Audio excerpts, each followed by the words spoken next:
और घर में आए अतिथि को खिला न सके तो सत्कार अधूरा रहता है। घर में आए अतिथि को खिला न सके तो सत्कार अधूरा रहता है।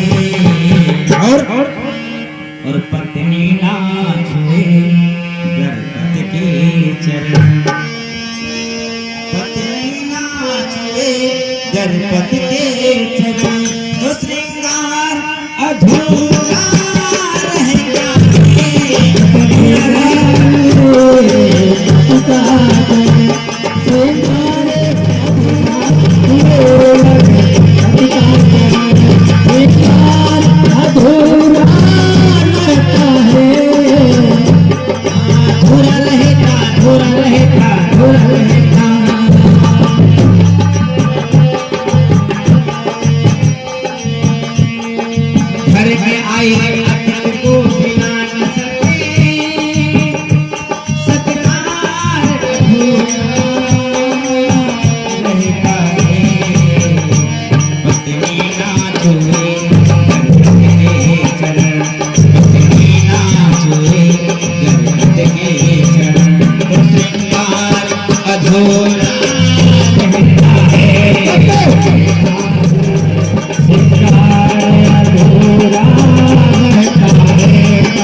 होते ना तुलसी के नाम अगर